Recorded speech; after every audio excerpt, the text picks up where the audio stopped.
Welcome to cooking studio Tamil. இன்றைக்கி இந்த வீடியோவில் கிறிஸ்மஸ் ஸ்பெஷல் ப்ளம் கேக் எப்படி செய்கிறது அப்படின்றதான் பார்க்க போகிறோம். No soaking no butter recipe தான் இது. எக் யூஸ் பண்ணி தான் இந்த ப்ளம் கேக் வந்து செஞ்சுருக்கேன். வீட்டில் இருக்க பொருட்கள் வச்சுக்கிட்டு ரொம்பவே சிம்பிள் அண்ட் டேஸ்டியான இந்த கேக் எப்படி செய்கிறதுன்னு வாங்க பார்க்கலாம். அதுக்கு ஃபஸ்ட்டு ஒரு பாத்திரத்தில் ஒரு 1/4 கப் அளவுக்கு சர்க்கரை சேர்த்துட்டு நல்லா அடுப்பை வந்து சிம்மில் வச்சுருங்க. தண்ணி எதுவுமே சேர்க்க வேணாம். கொஞ்சம் நேரத்தில் சர்க்கரை மெல்ட் ஆகி இந்த மாதிரி தேன் கலர் மாதிரி வரும். அதுக்கப்புறமா ஸ்டவ்வை ஆஃப் பண்ணிவிட்டு இதில் ஒரு 1/4 கப் அளவுக்கு ஹாட் வாட்டர் சேர்த்துருக்கேன். தண்ணி சேர்த்ததுக்கப்புறமா நீங்கள் ஸ்டவ்வை ஆன் பண்ணிக்கோங்க. அந்த தண்ணியில் சர்க்கரையெல்லாம் கரைஞ்சதுக்கப்புறமா இது கூட ஒரு 50 gram tutti frutti, balance 50 gram திராட்சை, பாதாம், முந்திரி பருப்பு இதெல்லாம் வந்து சேர்த்துருக்கேன்.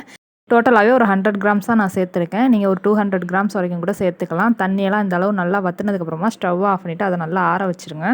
அடுத்ததாக ஒரு பவுலில் ஜல்லடை வச்சுட்டு இதில் ஒரு கப் அளவுக்கு மைதா மாவு எடுத்துருக்கேன். அது 130 கிராம், 1 டீஸ்பூன் அளவுக்கு baking powder, 1/2 teaspoon baking soda, கொஞ்சமாக உப்பு, ஒரு 1/2 டீஸ்பூன் அளவுக்கு பட்டை, கிராம்பு, ஏலக்காய் பொடி வந்து சேர்த்துருக்கேன்.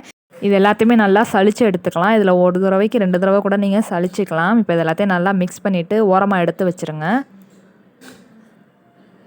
இப்போ ஒரு பவுல் வந்து எடுத்துக்கோங்க. அதில் சுத்தமாக தண்ணி இல்லாமல் நல்லா துடைச்சிட்டு எடுத்துக்கோங்க. அதில் 3 முட்டை உடச்சி ஊற்றிக்கிறேன். இதை இப்போ எலக்ட்ரிக் பீட்டரை ஃபஸ்ட்டு ஸ்பீடில் வச்சுட்டு நம்ம பீட் பண்ண ஸ்டார்ட் பண்ணிக்கலாம். இது கூடவே ஒரு 1/2 கப் அளவுக்கு சர்க்கரை எடுத்திருக்கேன். அதை கொஞ்சம் கொஞ்சமாக சேர்த்துட்டு நல்லா ஃபோமியாக வர அளவுக்கு பீட் பண்ணிக்கலாம். எலக்ட்ரிக் பீட்டர் இல்லை அப்படின்னாக்கா ஹேண்ட் விஸ்க் யூஸ் பண்ணிக்கோங்க. ஒருவேளை உங்கள்கிட்ட பட்டை, கிராம்பு, ஏலக்காய் பொடி இல்லை அப்படின்னாக்கா இந்த 1/2 கப் சர்க்கரை கூடவே மிக்ஸி ஜாரில் அந்த பட்டை, கிராம்பு, ஏலக்காய்லாம் முழுசாக போட்டு அரைச்சிட்டு கூட அந்த பவுடரை கூட நீங்கள் இந்த முட்டை கூட சேர்த்துட்டு நம்ம பீட் பண்ணிக்கலாம். இப்போ முட்டை ஒரு 2 நிமிஷத்துக்கு அப்புறமா நல்லா இந்த மாதிரி நுர பொங்கி வந்து ஃப்ளஃபியாக வந்து வந்துடுச்சு. இதுக்கப்புறமா இது கூடவே ஒரு 1/4 கப் அளவுக்கு ஆயில் வந்து சேர்த்துருக்கேன். நான் சன்ஃப்ளவர் ஆயில் தான் சேர்த்துருக்கேன். இதுக்கு பதிலாக நீங்கள் பட்டர் கூட சேர்த்துக்கலாம். ஆயில் சேர்த்ததுக்கப்புறமா ரொம்ப நேரம் பீட் பண்ணக்கூடாது. ஜஸ்ட் ஆயில் எல்லா இடத்துலையும் மிக்ஸ் பண்ணுற மாதிரி லைட்டாக ஒரு பீட் பண்ணிவிட்டு ஆஃப் பண்ணிடுங்க. அதுக்கப்புறமா நம்ம ஜலிச்சு வச்சுருந்த அந்த ட்ரை இன்க்ரீடியண்ட்டை கொஞ்சம் கொஞ்சமாக சேர்த்துட்டு இந்த மாதிரி நல்லா கலந்து கொடுத்துக்கோங்க. ட்ரை ஃப்ரூட்ஸ் உங்களுடைய சாய்ஸ் தான். நான் வெறுமனே கோல்டு கலர் இந்த கிரேப்ஸ் மட்டும் தான் சேர்த்துருக்கேன். இந்த கருப்பு திராட்சை, அப்புறமா அந்த செர்ரி பழம் இதெல்லாம் இருந்துச்சுன்னா கூட நீங்கள் சேர்த்துக்கலாம். இந்த நம்ம செய்கிற இந்த அளவுக்கு ஒரு 200 கிராம்ஸ் வரைக்கும் நீங்கள் ட்ரை ஃப்ரூட்ஸ் வந்து சேர்த்துக்கலாம். எக் பீட் பண்ணும்போது வெனிலா எசன்ஸ் சேர்க்க மறந்துட்டேன். ஸோ நான் இப்போ சேர்த்துக்கிறேன். வெனிலா எசன்ஸ் மட்டும் இல்லாமல் உங்கள்கிட்ட மில்க் எசன்ஸ் அப்படி இல்லாட்டி பைனாப்பிள் எசன்ஸ் இருந்தது அப்படின்னா அது கூட ஒரு 2-3 ட்ராப்ஸ் கூட நீங்கள் இது கூட வந்து சேர்த்துக்கலாம். அதுவுமே டேஸ்ட்டு சூப்பராக இருக்கும்.